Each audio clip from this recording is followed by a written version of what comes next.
merchant marine. I've been sailing 15 years.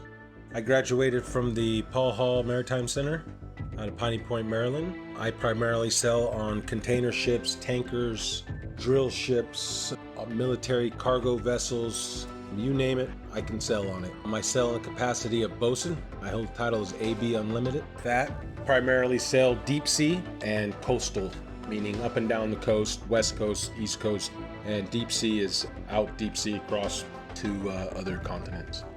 What led me to the flat earth was actually my sister. We've always been into the conspiracies and the 9/11 and Sandy Hook and all that stuff. And one day she said, hey, you want to see a conspiracy, you should look into the flat earth. And I looked at her and laughed because I had seen the videos come up in the feed and they showed that disc thing in the space and I laughed at it and whatever. And she showed it to me and I laughed at her.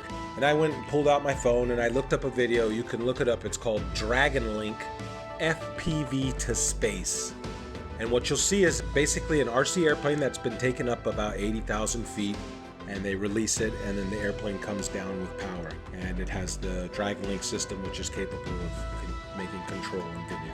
Anyways, but they had a GoPro, so you see this curved globe. And you know, that set it for me. When I saw that, I was like, oh, wow, look at that. So I brought that down to her, put it right in her face and said, look at that. And looking back, I remember her smile on it was like, you know, okay, she wasn't going to argue with me. And she said, okay.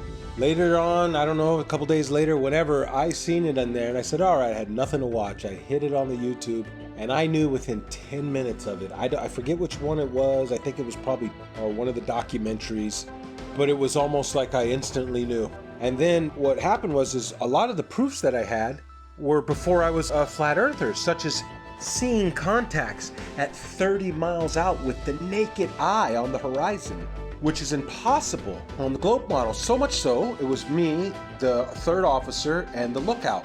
We were standing our watch, and I believe we were in the Mediterranean Sea. Look out, look and watch. I say, okay, we got a contact out there. We look, and we try and get it on the radar. We get it at 30 miles out.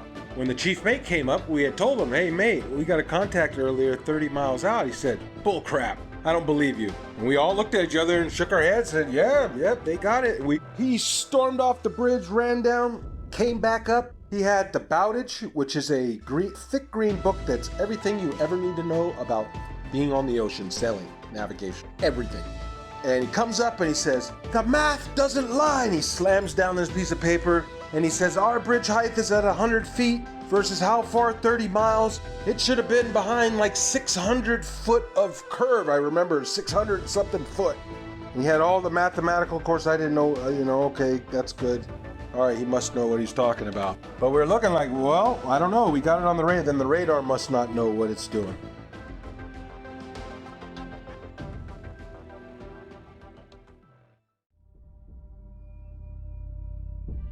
Also radar. Radar works in straight lines. The radar is incapable of curving around a curve, picking up and bouncing back the reflection of what it's picking up. So if you can imagine a ship on the other side of the curve, we'll say 30 miles, 40 miles out, it sends out the radar beam.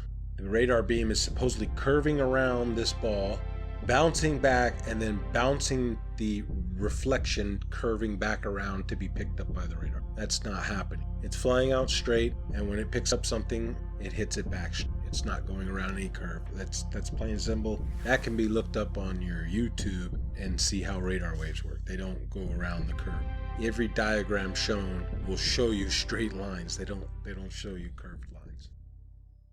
I'd like to point out that I see now that I didn't see before is that you have a magnetic compass and you have a gyro on any ship. And I'm not talking about your little crabberman show fishing boat, what are they, deadliest cat. I'm talking about a real deep sea going, unlimited tonnage boat. It's going to have a gyro. And it is a big, huge box that sits usually behind the bridge or in the chart room.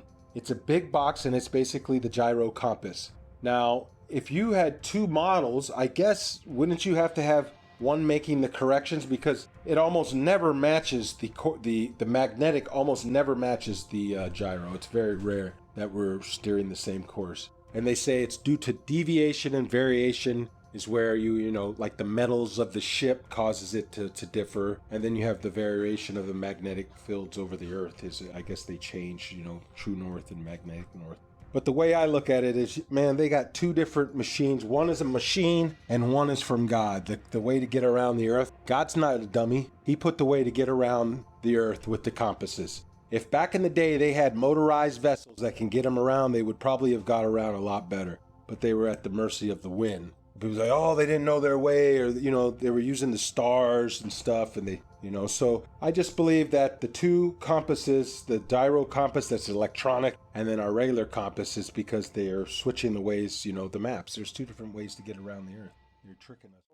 On one ship, on a military ship, and this is with night vision goggles, 50 miles, and these guys were on the bow. They were not even on the bridge where you'd be 100 foot up. They were on the bow, which is barely probably 40 feet off the water's edge. So these guys, and they have the latest state-of-the-art. This was in 2015. 2015, they had state-of-the-art, what do they call them, night vision goggles. So these things are capable of seeing that far if we live on a plane. You can't deny it. It's so obvious, but not to everyone else. I guess the programming's harder than other people. So they don't want to hear it. But over the years, I have learned the model. I know the model like the back of my hand. I can show proofs. I have ammo now. So when I go out there and I tell somebody, hey, that's impossible, you know, and I'm talking to a third mate or a second mate who's an officer who went to college, meaning they paid for their education. Because when you pay for your education and you're making a handsome salary on it, you can't be wrong. How could I be wrong? I'm making a salary, they're paying me. I paid for this career. Everything's working great in my life.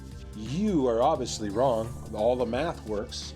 So with that, you know, it's hard. But when you stump them and you start showing them stuff, it's hard for them to say. And then they start saying stuff like, oh, well, what does it matter anyways? I don't. Also tell mates about they lay down and we use all our charting is done on flat maps, straight lines. They never draw a curved line. Every line is straight.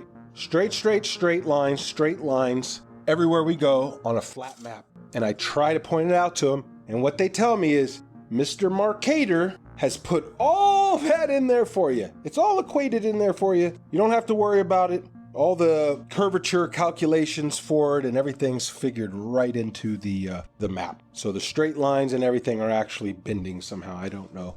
So these are just the proofs that I see. Along with, you can see the corpuscular rays are much betterly observed out at sea because you can, it's nothing, it's like a desert. And so you can see the sun like a flashlight just shining down in a cone everywhere. If there's a little bit of a clouds are right, it looks like a cone. And I point it out all the time to these guys. And I get them thinking, but you know, the programming goes hard on people. And if you're not ready to wake up, well, you're not ready to wake up. You'll just have one foot in, one foot out. You'll be back in the illusion before you know it.